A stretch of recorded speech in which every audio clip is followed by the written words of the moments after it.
ओम शांति। आज 18 दिसंबर 2023 को हम बाबा के अनमोल मधुर महावाक्य सुनेंगे। हर साल दिसंबर से लेकर फरवरी तक भारत में त्रिवेणी संगम पर कुंभ मेले का आयोजन होता है। तो आज की बाबा की मुरली है कुंभ मेला।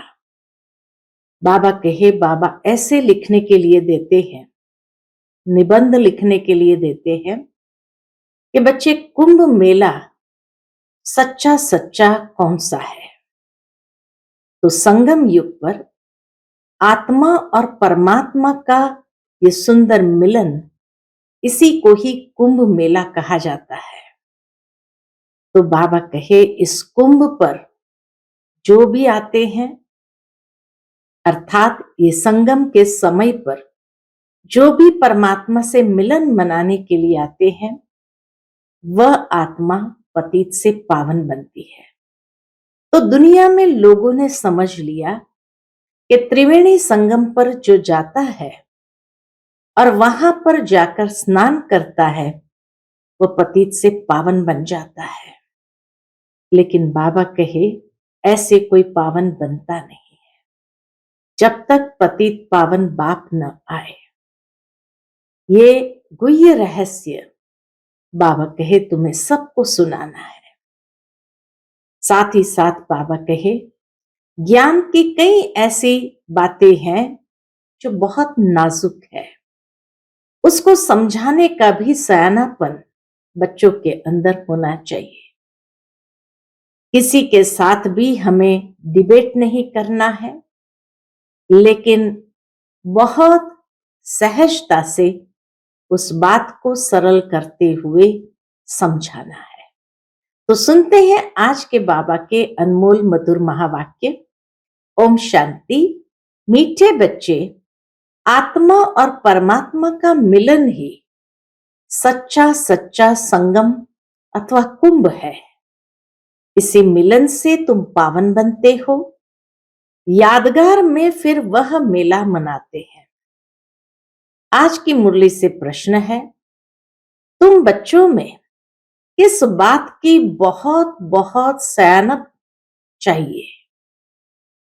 उत्तर है, ज्ञान की जो नाजुक बातें हैं उन्हें समझाने की बहुत सयानप चाहिए। युक्ति से ज्ञान मार्ग और भक्ति मार्ग को सिद्ध करना है। ऐसे समझाना है जैसे चूहा फूंक भी देता है और काट भी लेता है। तो सर्विस की युक्तियां रचनी है। कुंभ मेले पर प्रदर्शनी लगाकर अनेक आत्माओं का कल्याण करना है। पतित से पावन होने की युक्ति बतानी है। आज की मुरली से पहले गीत बजा है, इस पाप की दुनिया से दूर कहीं ले चल। ओम शांति। बाप बैठ बच्चों को समझाते हैं, पाप की दुनिया को कलियुगी, पतित, भ्रष्टाचारी दुनिया कहा जाता है। पाप की दुनिया को कलियुगी, पतित, भ्रष्टाचारी दुनिया कहा जाता है। और फिर पुण्य की दुनिया को सतयुगी, पावन, श्रेष्ठाचारी दुनिया कहा जाता है। परम आत्मा ही आकर पुण्यात्मा, पवित्र आत्मा अथवा पुण्य की दुनिया बनाते हैं। मनुष्य पुकारते हैं, क्या पुकारते हैं? हे पतित पावन बाप को।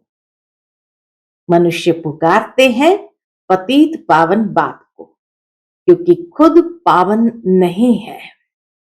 अगर समझते पतित पावनी गंगा है, वह त्रिवेणी है, फिर पुकारते क्यों है?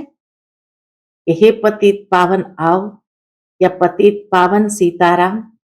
तो बाबा कहे, अगर समझते हैं कि पतित पावनी गंगा है, वह त्रिवेणी है, फिर पुकारते क्यों है कि हे पतित पावन आओ? गंगा व त्रिवेणी तो है ही, उनके होते हुए भी पुकारते रहते हैं।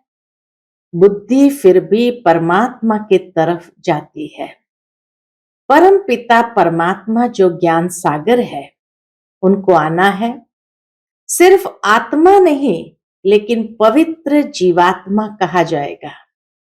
अभी पावन जीवात्मा तो कोई है नहीं।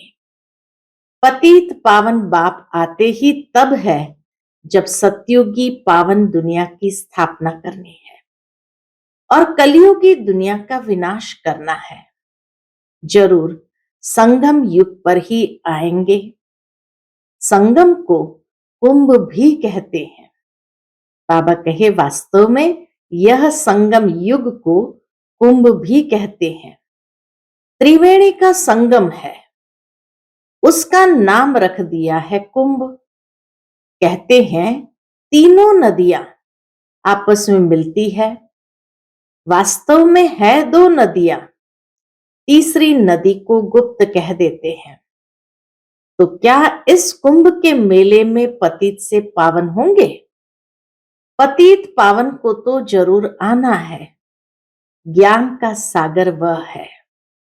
पतित दुनिया को पावन बनाना, कलयुग को सतयुग बनाना, यह तो परमपिता परमात्मा का ही काम है, न कि मनुष्य का।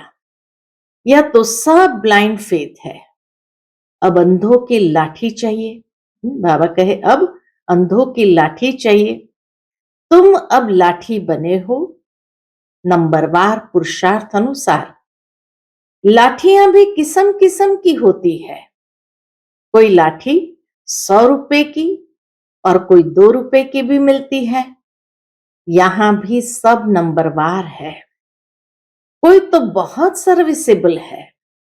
जब बीमार होते हैं तब सर्जन को बुलाना पड़ता है। अब यह है ही पतित दुनिया। तुम पावन बन रहे हो। कहा जाता है आत्मा परमात्मा अलग रहे बहुकाल। फिर जब परमपिता परमात्मा अनेक आत्माओं के बीच आते हैं तो उसको कहा जाता है संगम का कुंभ। जब परमात्मा आते हैं आत्माओं के बीच में तो उसको कहा जाता है संगम का कुंभ। मनुष्य कुंभ के मेले पर बहुत दान करते हैं। अच्छा, कुंभ के मेले पर क्या क्या होता है ये भी बाबा आज सारी मुरली के अंदर बताते हैं। एक तो पतित पावनी समझते हैं, फिर भी पुकारते हैं। दूसरा संगम उसको समझते हैं। तीसरा कुंभ मेले पर बहुत दान करते हैं। वह कमाई होगी साधु संतों को और गवर्नमेंट को। यहां तुमको तन मन धन सहित सब कुछ दान करना होता है पतित पावन बाप को। यहां हम संपूर्ण रीति से बलिहार जाते हैं बाप पर। वह फिर तुमको भविष्य में स्वर्ग का मालिक बनाते हैं। वह नाम लेते हैं त्रिवेणी का और दान देते हैं साधु संतों को। वास्तव में संगम उसको कहेंगे जहां सब नदियां आकर सागर से मिले। वहां सागर तो है नहीं। इलाहाबाद में त्रिवेणी संगम पर जहां लोग जाते हैं वहां सागर तो है नहीं। यह तो नदियां आपस में मिलती है। नदियां और सागर के मिलन को ही सच्चा सच्चा मेला कहा जाता है। लेकिन यह भी ड्रामा में नोंद है। इसमें गवर्नमेंट को भी रेल मोटर गाड़ी जमीन आदि से बहुत कमाई होती है। इतने लाखों भक्त चाहे रेल से जाते हैं मोटर गाड़ी से जाते हैं, वहां जो जमीन ऑक्यूपाई करते हैं उसका भाड़ा देते हैं, तो गवर्नमेंट को भी बहुत कमाई होती है। तो यह कमाई का मेला लगता है।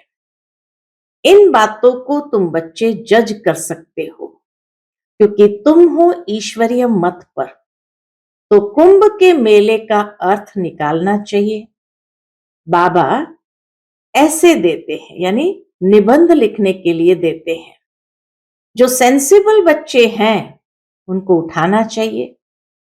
जो समझदार बच्चे हैं बाबा कहे उन्हें इस पॉइंट को उठाना चाहिए। नंबर 1 सबसे सेंसिबल तो है मम्मा। फिर दूसरा है संजय। जगदीश भाई के लिए बाबा कहे सबसे सेंसिबल मम्मा है। दूसरा है संजय, जिसको फिर बांटने के लिए पर्चे बनाने पड़े। यह त्रिवेणी पतित पावनी नहीं है। पतित पावन तो सर्व का सदगति दाता एक शिव बाबा है। त्रिवेणी को तो सदगति दाता नहीं कहेंगे। ये नदियां तो है ही, आने की बात नहीं। गाते हैं पतित पावन आओ, तो आएगा कौन? ये नदियां तो सदा से है ही, तो फिर क्यों कहते हैं पतित पावन आओ, आकर पावन बनाओ? तो ये पर्चे निकालने चाहिए। बहनों भाइयों, क्या पतित पावन ज्ञान सागर परम पिता परमात्मा है या ये नदियां? ये तो सदैव है। परमात्मा को तो पुकारा जाता है आने के लिए। वास्तव में पतित पावन तो एक परमात्मा है। आत्माएं और परमात्मा अलग रहे बहुकाल। सुंदर मेला तब लगा जब सतगुरु मिला दलाल। वही सतगुरु आकर सबको सदगति दे वापस ले जाते हैं। ज्ञान स्नान तो वास्तव में परम पिता परमात्मा से करना चाहिए। पावन दुनिया की स्थापना परम पिता परमात्मा कराते हैं। तुम उसे जानते नहीं हो। भारत जब श्रेष्ठाचारी था तब उसमें देही अभिमानी देवताएं रहते थे। जब भारत श्रेष्ठाचारी था तो कौन थे? तो बाबा कहे वहां देही अभिमानी देवताएं रहते थे।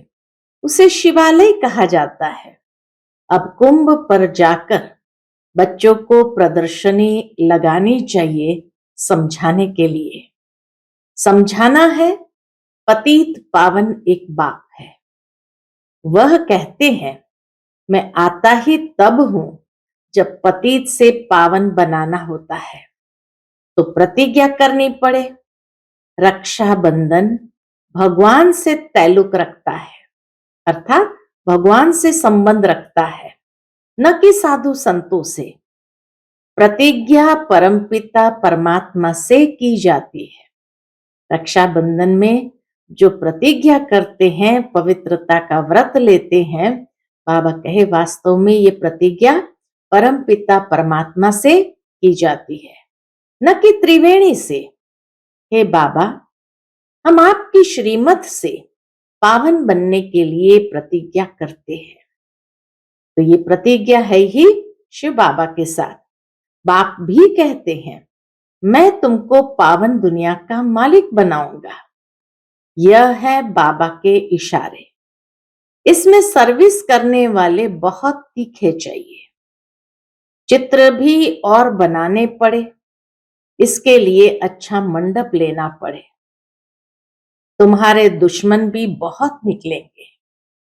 कोई समय आग भी लगाने में देरी नहीं करेंगे। इसको झगड़ा करना होता है तो गाली देने लग पड़ते हैं। तुमको तो निरहंकारी बन साइलेंस में रहना पड़े। ब्रह्मा कुमारियां मशहूर तो हो गई है, पर्चे आदि जरूर बांटने हैं। कुंभ के मेले का खास महत्व रखते हैं। हरेक जो भी आते हैं कुंभ के मेले का खास महत्व रखते हैं। तो बाबा कहे उसी कुंभ पर तुम्हें पर्चे बनाकर सबको बांटना है। वास्तव में महत्व अभी का है। कुंभ के महत्व अभी का है। यह भी ड्रामा का खेल है। यहां से भी कोई का कल्याण हो सकता है। उस कुंभ के मेले से भी पर्चा देखकर भी कईयों का कल्याण हो सकता है, परंतु मेहनत लगती है। कांटों को फूल बनाने में मेहनत लगती है। कुंभ के मेले में प्रदर्शनी करने में भी हिम्मत चाहिए, जान पहचान चाहिए, जो कोई विघ्न न पड़े।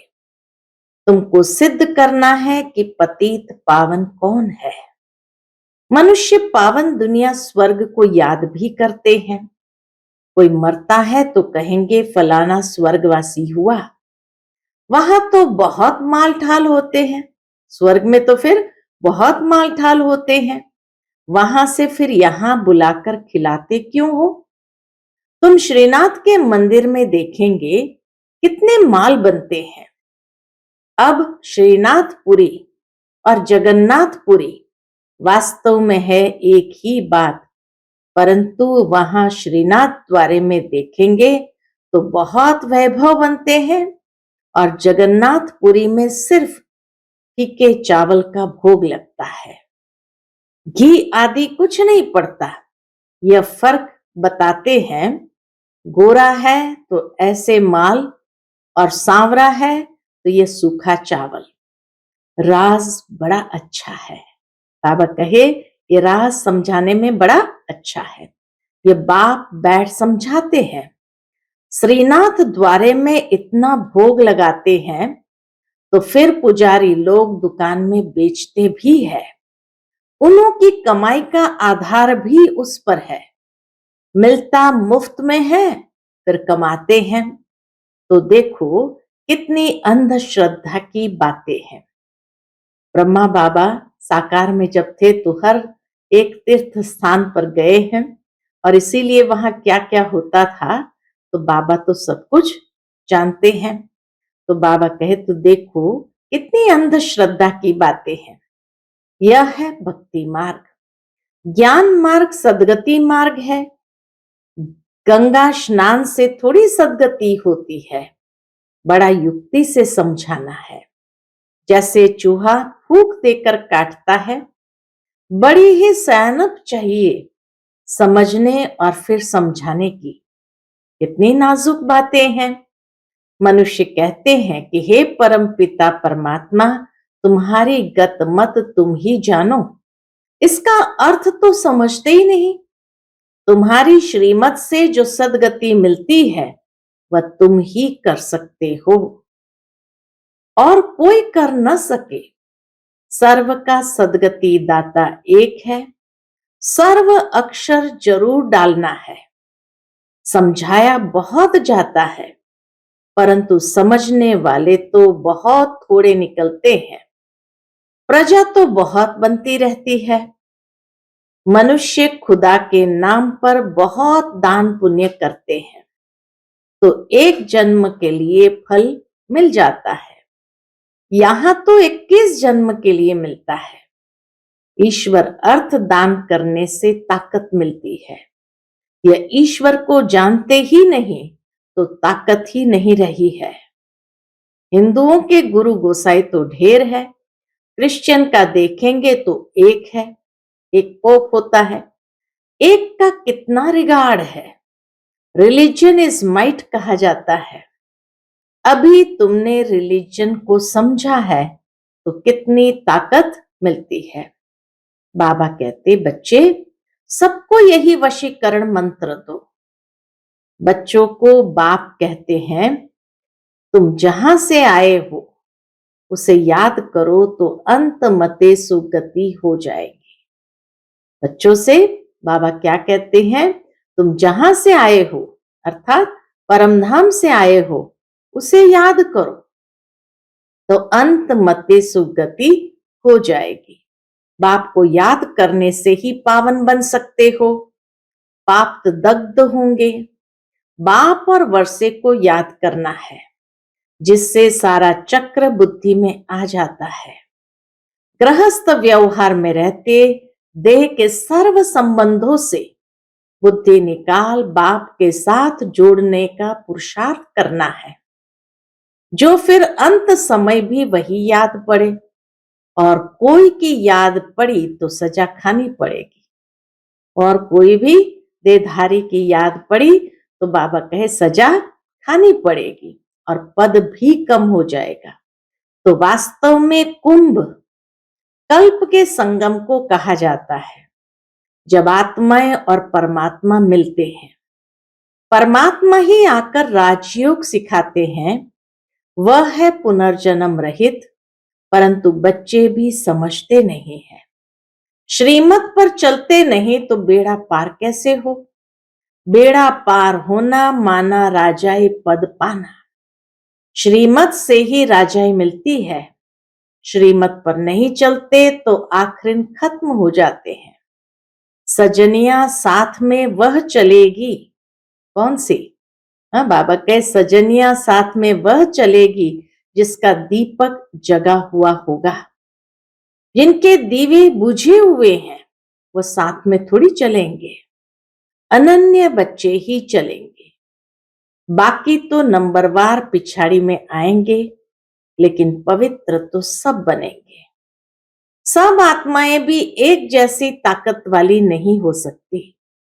हर एक आत्मा का पाठ अपना अपना है, एक जैसा पद नहीं मिल सकता।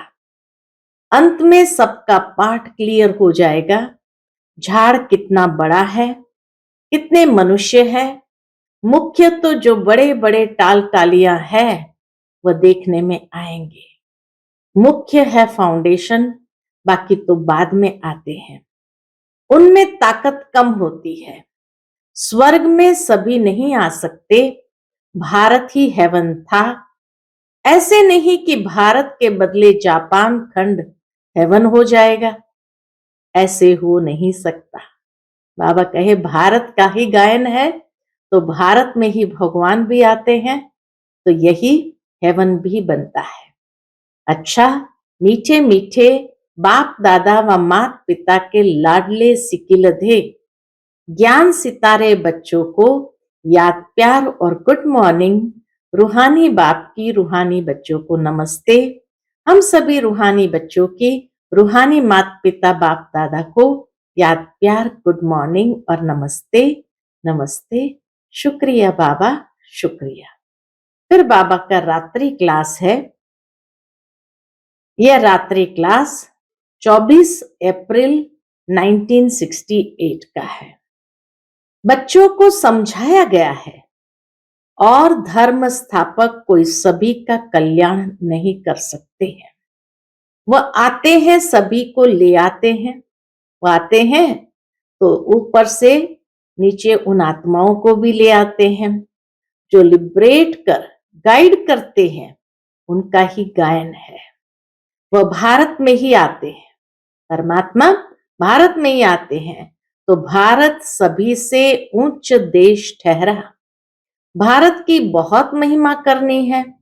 बाप ही आकर सर्व की सदगति करते हैं, तब ही शांति होती है। विश्व में शांति थी सृष्टि के आदि में। विश्व में शांति कब थी? सृष्टि के आदि में। स्वर्ग में एक धर्म था, अभी अनेक धर्म है। बाप ही आकर शांति स्थापन करते हैं, कल्प पहले मिसल करते हैं। तुम बच्चों को ज्ञान मिला है तो विचार सागर मंथन चलता है, और तो कोई का चलता ही नहीं है। यह भी तुम समझते हो, देह अभिमान के कारण देह को ही पूजते हैं। आत्मा पुनर्जन्म तो जरूर यहीं ही लेगी ना। अभी तुम समझते हो पावन तो एक ही है। बाप ही गुप्त ज्ञान देते हैं जिससे सभी की सदगति हो जाती है। बाकी हनुमान व गणेश आदि जैसे कोई होते ही नहीं। इन सभी को कहा जाता है पुजारी। अच्छा, रूहानी बच्चों प्रति रूहानी बाप व दादा का याद प्यार गुड नाइट। रूहानी बच्चों को रूहानी बाप की नमस्ते। आज की मुरली से धारणा के लिए मुख्य सार है। पहली पॉइंट, सजाओं से बचने के लिए देह के सर्व संबंधों से बुद्धि योग निकाल एक बाप से बुद्धि योग जोड़ना है। अंत समय में बाप के सिवाय कोई याद न आए। दूसरी पॉइंट, निरहंकारी बन, साइलेंस में रह कांटों को फूल बनाने की मेहनत करनी है। श्रीमत पर अंधों की लाठी बनना है। पावन बन पावन बनाना है। आज का बाप दादा का मधुर वरदान हम बच्चों के प्रति है। समर्थ संकल्पों द्वारा जमा का खाता बढ़ाने वाले होली हंस भव। समर्थ संकल्पों द्वारा जमा का खाता बढ़ाने वाले होली हंस भव। जैसे हंस कंकड़ और रत्न को अलग करते हैं, ऐसे आप होली हंस अर्थात समर्थ और व्यर्थ को परखने वाले, होली हंस माना समर्थ और व्यर्थ को परखने वाले। जैसे हंस कभी कंकड़ को चुग नहीं सकते, अलग करके रख देते, छोड़ देते, ग्रहण नहीं करते, ऐसे आप होली हंस व्यर्थ को छोड़ समर्थ संकल्प को धारण करते हो। व्यर्थ तो बहुत समय सुना, बोला, किया, लेकिन उसके परिणाम में सब कुछ गंवाया। व्यर्थ सुना, बोला और किया, उसका परिणाम क्या हुआ? सब कुछ गंवाया। अब गंवाने वाले नहीं, जमा का खाता बढ़ाने वाले हो। आज का स्लोगन है, स्वयं को ईश्वरीय मर्यादाओं के कंगन में बांध लो तो सर्व बंधन समाप्त हो जाएंगे। स्वयं को ईश्वरीय मर्यादाओं के कंगन में बांध लो तो सर्व बंधन समाप्त हो जाएंगे।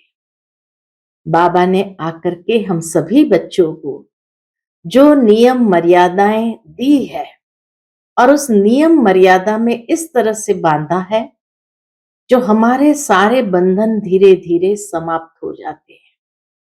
हाँ, जो यथार्थ रीति नियम मर्यादा का पालन नहीं करते हैं, तो उनके लिए जरूर कभी कभी बंधन बढ़ भी जाते हैं, क्योंकि देखते हैं इंसान कि ये बात तो कर रहे हैं लेकिन ये बात को तो फॉलो नहीं किया, तो चलता है, इसलिए बंधन बढ़ता है।